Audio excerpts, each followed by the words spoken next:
Juste un clap. Et sinon c'est bon. Opérationnel. Bonjour à tous, c'est Nico de Mindfit Bruxelles, j'espère que vous allez bien. On change un petit peu le cadre habituel et aujourd'hui ce que je veux vous présenter c'est mon home gym. Alors, je vais vous expliquer plus en détail déjà pourquoi est-ce que j'ai décidé d'investir dans un home gym parce que c'était pas du tout la base. Moi au départ je travaille en salle de musculation, salle de fitness, salle de crossfit, enfin je bouge un petit peu partout sur Bruxelles. Je vais vous expliquer pourquoi j'ai fait ça et les avantages que ça peut proposer évidemment à un home gym. Donc la première chose qu'il faut savoir c'est que le Covid ça a été un petit peu catastrophique je pense pour tout le secteur santé, principalement coaching. Pourquoi j'ai investi dans un home gym? Pour la simple et bonne raison qu'en fait, pour continuer à pratiquer mon sport dans des conditions un minimum correctes et pas perdre de niveau et continuer de progresser, j'avais pas trop le choix en fait. Donc c'est très compliqué, ça a été un sacré challenge parce que on est dans un petit appartement de quoi 75-80 mètres carrés avec madame. Mais voilà, il y avait des choix à faire et les choix, je pense qu'aujourd'hui, je ne les regrette pas parce que j'ai absolument tout ce qu'il faut, ou au moins le strict minimum, pour continuer à m'entraîner et continuer à performer et continuer à justement me qualifier à l'international. Alors, on va commencer par le commencement. D'abord, bienvenue chez moi. Et puis, écoutez, on va commencer par le matériel que j'ai ici. Donc, il y a une partie dans mon salon. Et il y a une partie vraiment dans le home gym que j'ai aménagé, je vous expliquerai plus en détail quand on y sera. Donc, ce que vous avez ici, je ne peux pas vous dire un prix exact parce que ce sont des cadeaux que j'ai reçus. Donc j'ai eu beaucoup de chance, mais on essaiera de trouver en description, on essaiera de mettre en description tout ce qui convient. Donc on a d'abord ici un rameur hydraulique, donc ça change un petit peu du concept 2, notamment au niveau de la résistance. Si on va sur internet, on trouve qu'il y a des avantages et des inconvénients par rapport à un concept 2 classique. Ici, apparemment, on se rapprocherait d'une sensation en aviron. On mettra peut-être plus de détails, ou alors vous pouvez vous rendre directement sur le site Water Hour, qui permet en fait d'avoir des détails un petit peu plus prononcés. Alors ça reste à confirmer, mais de ce que j'avais appris, c'est qu'apparemment la résistance, en fait, elle est accrue ou diminuée en fonction de l'eau que vous mettez dans le réservoir juste ici. Au niveau des sensations, franchement, j'ai rien à dire. Les gens apprécient le truc, et quand on est dans un appartement avec un parquet, c'est vrai que la finition au bois, c'est vraiment pas mal du tout. C'est super agréable et c'est assez cool. Pour les barres parallèles, alors ici, moi je suis très content, c'est un cadeau d'anniversaire que j'ai reçu de madame. Merci madame, merci mon amour. Elle va rigoler, elle va dire t'es con encore. Ah ouais, c'est vrai. Alors, les barres, très content, évidemment ça tangue un petit peu, mais ça fait largement le taf, donc ça peut servir de support, évidemment barre à dips, ça peut servir de support pour les front levers, éventuellement les back levers, mais il faut vraiment chaud.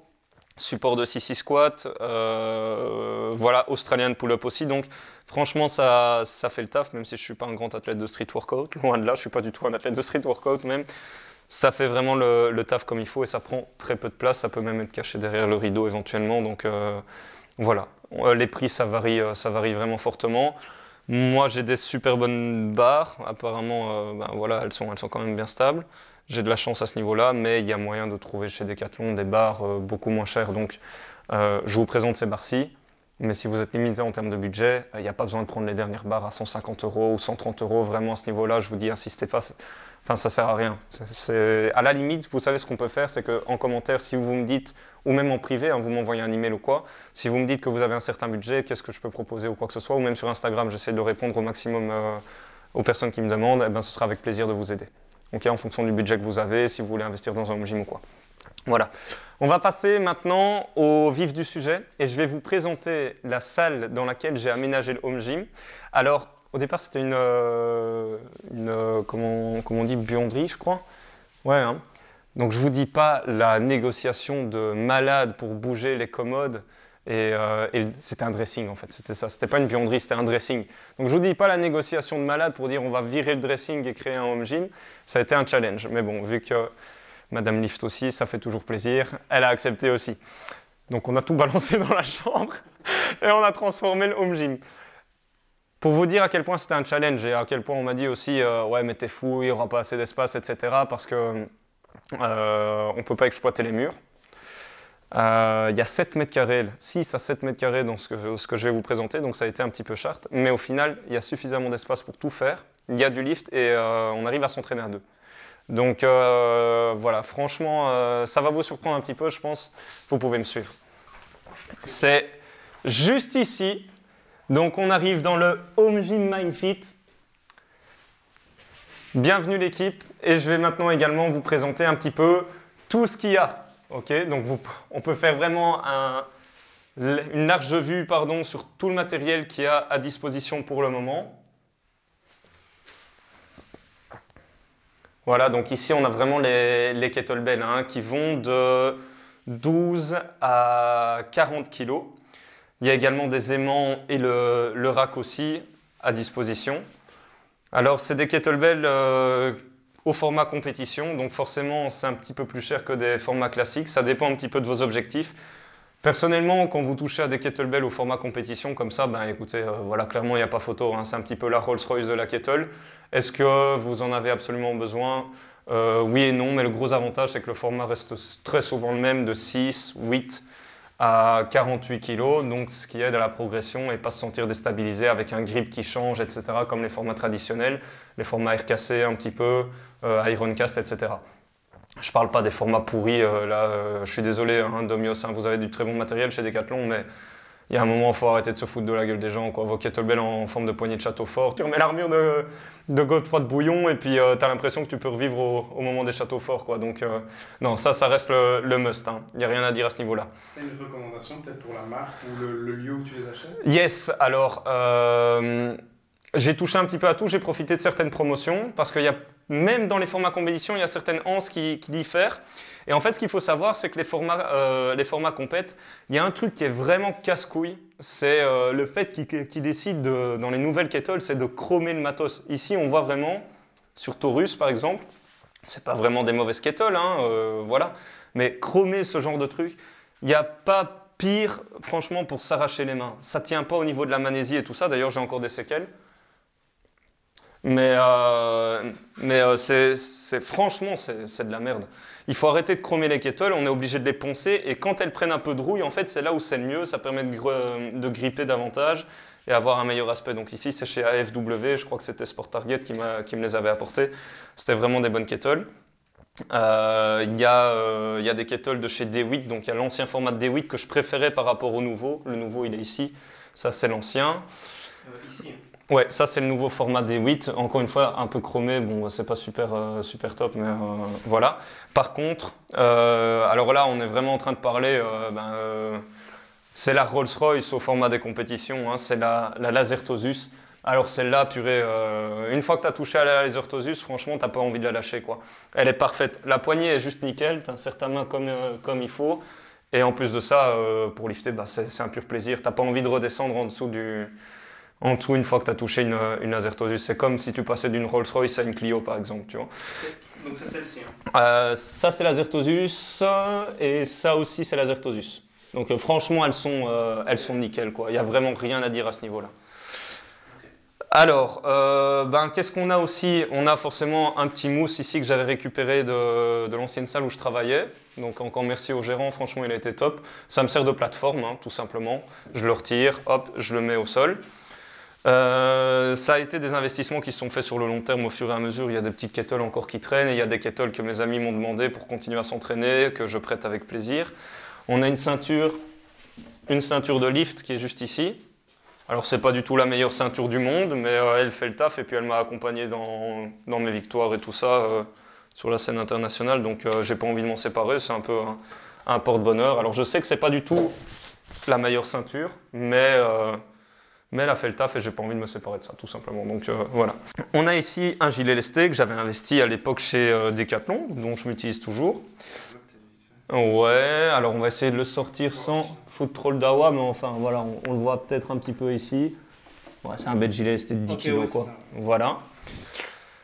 On a un step qui sert toujours pour un peu faire de la mobilité ou un petit peu de Jefferson curl ou mobilité de cheville, ou du déficit au niveau des fentes.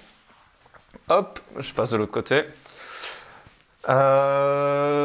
Un manche à balai, toujours pour la mobilité, l'échauffement aussi. Il n'y a pas besoin d'aller chercher un stick chez Rogue ou quoi que ce soit, bien que Rogue soit pas du tout une mauvaise marque, loin de là.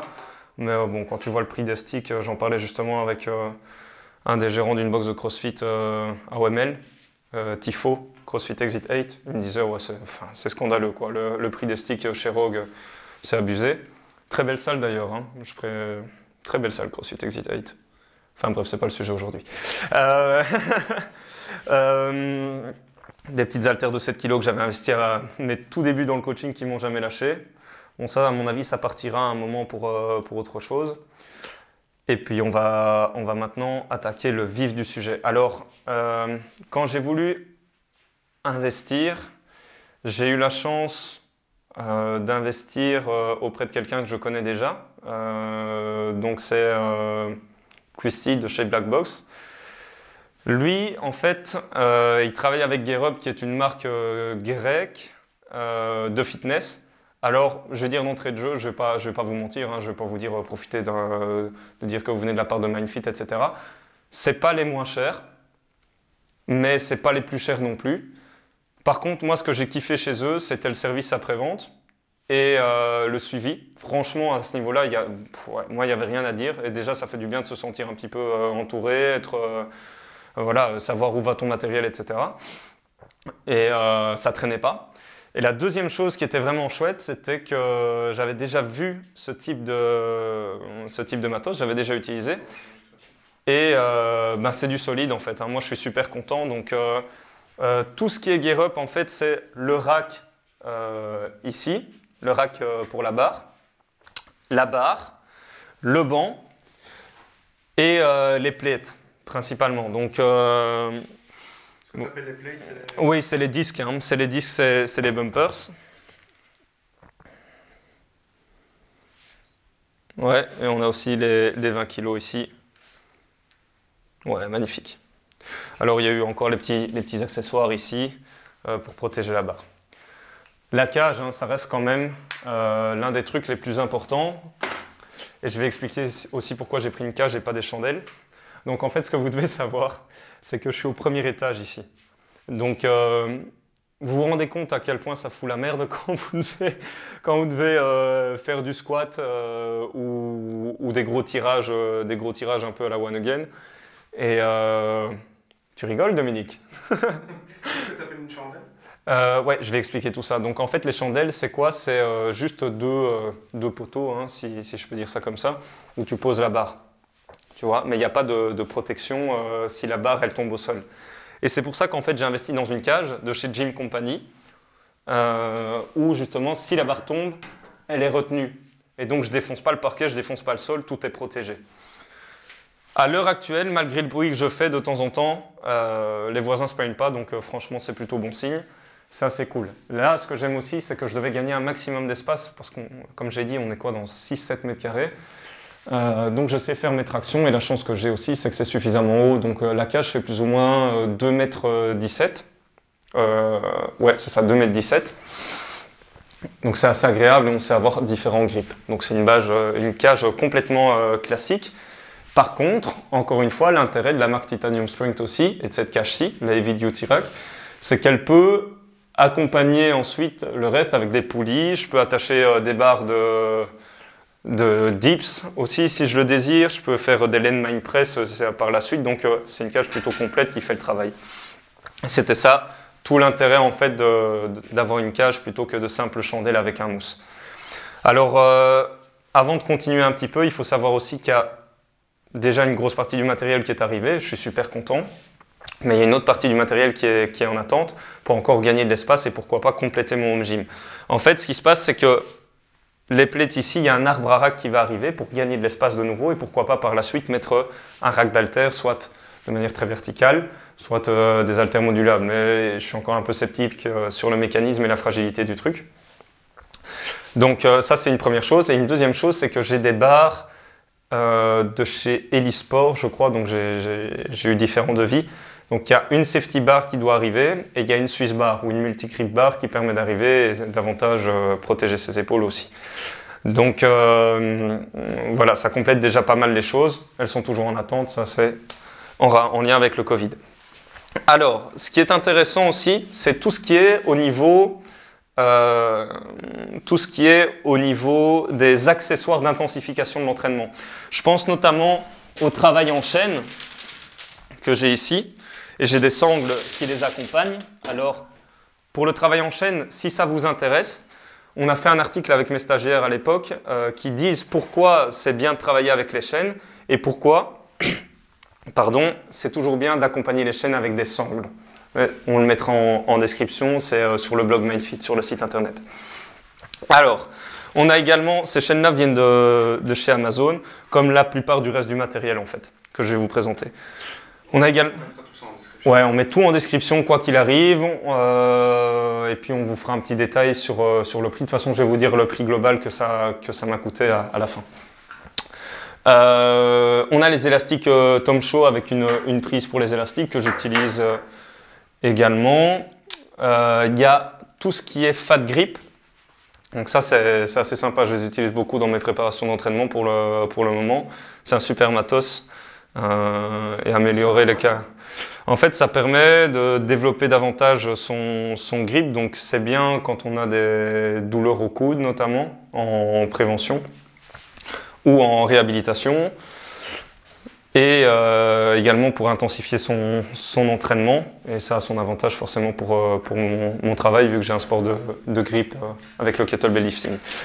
Alors, ça c'est sans doute le meilleur investissement et le moins cher qui soit possible. Qui soit possible? Ouais, qui soit possible. Ce sont des protections spécialement pour les kettles qui se trouvent sur Amazon, on vous mettra tous les liens en description. Et en fait, donc c'est pas juste un simple mousse, c'est qu'il y a une coque à l'intérieur qui permet de protéger son avant-bras et donc éviter d'avoir des blessures ou des à-coups.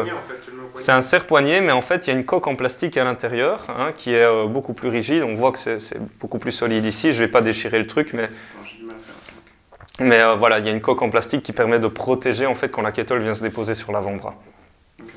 Donc c'est assez intéressant. C'est même presque obligatoire quand on commence à porter lourd, sur un grand nombre de répétitions et avec de la fatigue accumulée. Un petit chronomètre aussi, toujours bien, donc avec la télécommande. Je l'allume avec la télécommande des distances, hop, il y a les fonctions up, down, il y a les Tabata, enfin bref, franchement c'est super taf. Pardon. Donc on voit la télécommande ici, je le gère, je l'éteins, je le rallume.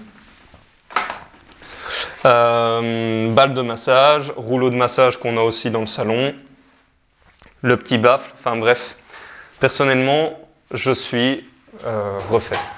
Alors, il y a la Manésie aussi. Comme je l'ai dit, il y a du matériel qui va arriver. Mais maintenant, on va en arriver à la question fatidique. Combien ça coûte environ tout ça? Comme je vous ai dit, il y a des choses que j'ai reçues. J'ai eu beaucoup de bol. Ouais, clairement, il n'y a pas d'autre mot. Il y a des choses où on peut se dire ça coûte plus cher, d'autres ça coûte moins cher. Pour vous faire une idée globale, déjà pour un matériel... Ah oui, j'ai oublié le sol. Sol qui vient d'Amazon. C'est pas du tout le meilleur sol, mais ça fait le taf. Il n'y a pas besoin de plus dans certains cas de figure, surtout quand c'est pour du renforcement. Là, on était dans les alentours de 55 € pour 16 pièces, d'environ 50 sur 50, 50 cm sur 50. Donc, surtout pour absorber le bruit, quoi. Ouais, voilà. Ben, mais attention que ce n'est pas du tout les meilleures dalles. C'est juste que pour le moment, ça fait le travail. C'est très bien, ça protège le sol. Voilà, y a pas de, ça fait le taf. C'est pas les meilleurs, mais c'était pas nécessaire pour moi d'acheter les plus grosses là pour le moment. Enfin, de meilleure qualité, avec un meilleur choc, etc. On est dans les alentours. Si je compte le rameur, les kettlebells, le rack, le banc, etc. Et si on les faisait un par un? Et comme ça, j'affiche le prix en même temps qu'on les montre, non? Ça peut être une idée, mais tu sais quoi, on va commencer par les kettlebells de compétition. Okay. Donc comme j'ai dit, les kettlebells de compétition, c'est le must, il n'y a rien à dire, mais il faut savoir que ça coûte quand même beaucoup plus cher. Donc ici, moi j'avais commencé à payer mes premières kettlebells quand j'avais environ 20 ans, 21 ans. ouais, peut-être, non, 21 ans. Là, je pense que sur l'ensemble, avec le rack compris, en sachant qu'il y a aussi des kettles qui sont chez des potes, dans l'ensemble, je dirais qu'on a des kettlebells allant entre, ouais, on va dire un prix moyen, 3 000 €. Pour toutes les kettles ici? Je dirais... Je crois que les gens ils vont halluciner. Ouais, enfin, il faut savoir que c'est les frais d'envoi aussi qui coûtent cher et tout ça. Alors attention que sur le rack, je comprends également les aimants. En fait, ce qu'il faut savoir, c'est que les aimants, c'est des aimants de 2 kg. Et le gros intérêt avec ça, bon, vous voyez qu'ils sont déjà un petit peu abîmés, hein, mais ça fait toujours très bien le taf, c'est que je peux intensifier la charge en mettant les kettlebells, enfin en mettant l'aimant sur les kettles. Et ça, c'est hyper rare à trouver en salle de sport. D'ailleurs, ça ne se trouve pas. Il faut vraiment être un spécialiste aussi là-dessus. Okay. Voilà, alors pour le décoller, par contre, c'est un peu plus difficile, mais justement, ça prouve que ça tient bien. Alors, j'imagine que quelqu'un qui commence, il n'est pas non plus obligé de... Alors voilà, quelqu'un qui commence, ça dépend aussi de la discipline. Quand vous commencez, je ne vous conseille pas d'acheter directement la gamme de 36, de 40, etc. Moi, ça s'est fait au fur et à mesure. J'ai toujours investi sur ma santé. Pardon. Hashtag Covid. Non, je déconne. J'ai toujours investi sur ma santé, mais ça s'est fait au fur et à mesure. Et puis, j'ai profité de certaines promotions. Il y a eu le FIBO à l'époque. À l'époque, on pouvait aller au FIBO parce qu'il n'y avait pas toutes ces conneries de Covid de merde. Donc, voilà, on pouvait aller dans des festivals, on pouvait serrer la main aux gens. T'imagines? Donc, voilà, ça s'est fait vraiment au fur et à mesure. Et puis, en fait, au fur et à mesure du temps, vous réalisez que voilà, vous commencez à avoir une belle petite collection, vous pouvez investir un petit peu plus, etc. Et voilà. Mais en aucun cas, je conseille d'acheter des 40 kg directement. Déjà, juste se dire qu'il faut investir des 40 kg, il y a très peu de personnes qui savent faire de la 40 kg. Et ne me dites pas que vous allez faire 5 ou 10 swings et que vous maîtrisez une kettle, c'est de la connerie monumentale. La kettlebell, il faut savoir que le swing, c'est vraiment le mouvement de base, mais apprendre vraiment à maîtriser, faire des clean and jerk, des snatchs, etc., faut déjà y aller et se lever tôt avant de savoir faire ça. À la limite, déjà une 12, une 16, une 24, c'est pas mal. Moi, je conseillerais déjà de commencer 8, 12, 16, peut-être 20 dans un premier temps. Voilà. Mais voilà, il n'y a pas de secret, technique toujours, et puis après, ça va venir progressivement. La ceinture, je ne sais plus combien elle m'a coûté, mais je vous remettrai les liens, c'était sur Amazon, je vous remettrai les liens en description. Pour l'ensemble Gear Up, donc les disques, le banc, la barre, la protection, en sachant que j'ai également des disques fractionnés de 2,5, de 1 kg et l'arbre de rangement de disques qui devrait arriver, plus les petites protections, pardon, pas les petites protections, les petits locks qui permettent de bloquer les disques sur la barre. Que je ne vous dise pas de bêtises, je dois être dans les alentours de 2000 €. Donc le banc est un banc professionnel, ce qui coûte cher, en fait, c'est toujours la même chose, c'est les disques et c'est la barre principalement. Ok, donc pour 2000, tu as vraiment la barre, tout le rack, le banc. Le banc. Et je vous parle TVA comprise. Hein. Oui, évidemment. Alors, concernant ici la cage. Donc on est déjà à plus de 5000. Ouais, c'est possible. Ouais. Après, je vous dis un prix par rapport au kettle, mais c'est peut-être un petit peu moins. Je ne saurais pas vous dire exactement. Ça s'est fait vraiment au fur et à mesure du temps. Pour la cage, on est à 545 €, je pense. Service d'ailleurs top qualité. Je ne sais pas s'il y en a qui ont eu des soucis avec Gym Company, mais service de dingue, livraison super rapide et tout. Donc, franchement, nickel, je suis super content. Le seul truc, si Gym Company voit la vidéo, c'est peut-être, j'ai dû rajouter les numéros, vous voyez qu'ils sont un peu faits à la One Again, mais il n'y avait pas les numéros en fait, c'est moi qui les ai rajoutés. Donc voilà. Qu'il y ait des élastiques, des petites babioles, etc. Enfin, des petites babioles. Les élastiques, c'était une 50aine d'euros. Les protections de poignet, la paire, c'est environ 15 €. Le chronomètre, avec la télécommande, pas la télécommande, la commande, pardon, environ 50 €. Et puis, je pense qu'on arrive à terme. Alors oui, il y a juste... Les chaînes. Oui, les chaînes. Les chaînes, je les ai eues sur Amazon. Normalement, ça coûte beaucoup plus cher que ça. Ça dépend un petit peu. Moi, je trouve que les prix deviennent abusés. Mais celles-là, elles étaient top. C'était à 85 € et c'est pour 12 kilos de chaîne. Donc c'est intéressant. Maintenant, c'est intéressant dans le cas où vous avez... soit vous êtes un athlète, soit vous coachez des athlètes, parce que c'est quand même assez spécifique au développement de la force et de la puissance. Donc voilà. Maintenant, on a juste oublié un petit rappel. C'est concernant le water rower et les barres à dips. Barres à dips, comme j'ai dit, ça varie entre 50 et 125 €. Mais par contre, le rameur à eau, ça coûte quand même relativement cher. Je crois qu'on est à plus de 1 000 €, ou proche des 1 000 € ou un petit peu plus. Un petit peu plus, ou je sais même pas si ça... Je crois il y en avait qui me disaient que ça montait parfois jusqu'à 1 300, donc on se rend compte quand même que c'est un sacré prix. Encore une fois, est-ce que vous avez besoin d'investir dans un rameur à eau? Absolument pas. Il y a une grosse partie que vous payez, c'est du design. Moi, j'ai de la chance de l'avoir eu gratuitement.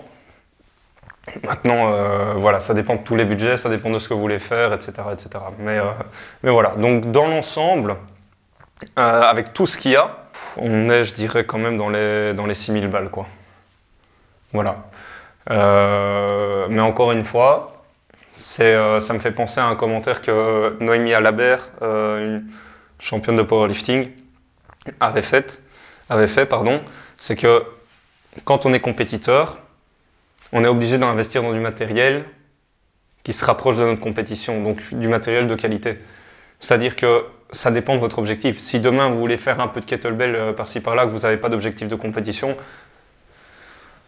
et que vous avez un budget limité, ben voilà, moi je vous conseille pas d'investir dans des formats de compète si vous allez toucher ça 2-3 fois et que votre objectif c'est pas la compétition, que c'est juste vous faire kiffer, ben il y a des formats Ironcast qui coûtent beaucoup moins cher. Donc soyez malin aussi dans vos choix. Si vous voulez me poser des questions, ben, n'hésitez pas à balancer sur Instagram, j'essaierai d'y répondre comme je peux et vous donner toujours ou dans l'espace commentaire et toujours avoir un bon, proposer toujours les bons ratios en fonction de la gamme de prix qu'on peut. Parce que je comprends que c'est vraiment très variable. Donc est-ce que j'ai investi ça tout d'un coup en mode je claque 6 000 balles et puis basta? Non, j'ai toujours mis un petit peu de côté et je réinvestissais sur ma santé, je réinvestissais pour mon activité, etc. etc. Donc voilà, ça s'est vraiment fait sur des années en fait, hein, tout simplement. Mais j'ai donné un coup de boost vraiment cette année en allant voir les personnes nécessaires pour améliorer mon gym et pouvoir continuer à m'entraîner dans des conditions un minimum sérieuses et ne pas perdre du niveau, tout simplement. Alors, on a juste oublié un petit truc, c'est les avantages du home gym. Donc, avantage du home gym, contrairement à la salle, vous gagnez un temps exceptionnel. Mais quand je vous dis exceptionnel, c'est exceptionnel. C'est-à-dire que vous vous déplacez à la salle, des fois ça peut vous prendre 30 minutes, vous vous entraînez 1 heure, 1h30, 2 heures, vous repartez, 30 minutes perdues. Ici, vous avez tout à disponibilité.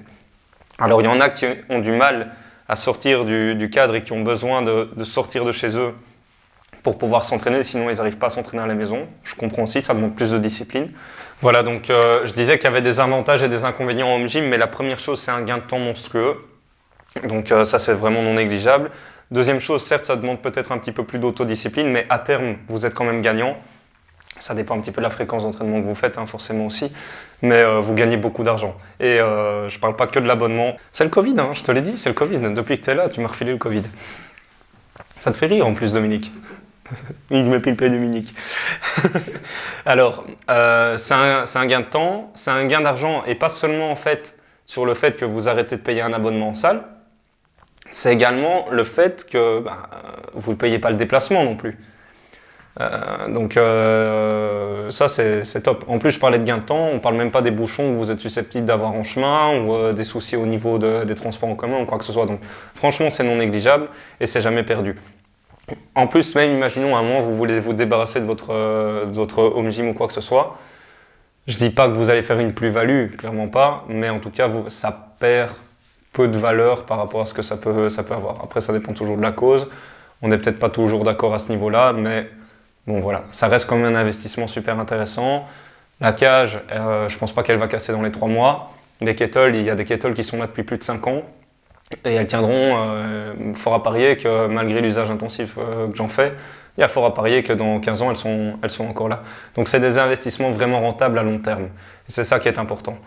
Je pense que j'ai tout dit. Et puis ça peut être aussi un cadre super sympa quand même quand vous vous entraînez avec un pote et puis qu'en plus vous êtes juste à côté pour manger une bonne tarte aux pommes ou un truc comme ça.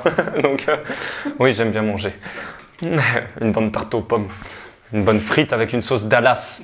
C'est ça qui vous manque en France, les gars. S'il y a des Français qui regardent, c'est que franchement, les sauces, il va falloir faire quelque chose. Hein. C'est scandaleux de ne pas avoir autant de sauces que chez nous. Franchement, c'est pitoyable, quoi. Je dis alors, je ne vais pas critiquer, hein, camembert, vin, etc. Ok, je veux bien, mais putain, la sauce Dallas, mon pote, ça t'emmène au 7e ciel avant même de l'avoir terminé, ton plat. T'as compris? Enfin, bref.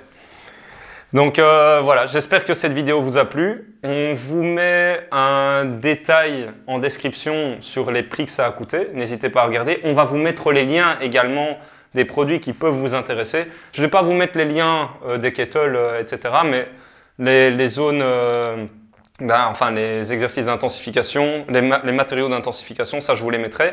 Et puis il y a fort à parier, pardon, que il y a un petit partenariat qui va se faire avec GearUp, donc si ma communauté peut en profiter un petit peu et avoir un petit pourcentage, ça peut être intéressant, on vous mettra évidemment tout en description de cette vidéo. Voilà, j'espère que cette vidéo vous a plu. Partagez-moi également vos avis sur le home gym, ça m'intéresse. Toujours un petit like, ça fait plaisir, un commentaire, un partage. Et puis, n'hésitez pas à me suivre également sur Instagram, MindFitBXL, les réseaux sociaux, MindFitBXL aussi sur Facebook et également mon site internet mindfitbxl.com. Merci et à très vite. Oh, attends. Avant d'exploser le bouton like, abonne-toi s'il te plaît. Abonne-toi, franchement, abonne-toi parce que là j'ai 80% de mon audience qui ne s'abonne pas, ça va pas. Voilà, mention j'aime, félicitations. À la voyure, salut.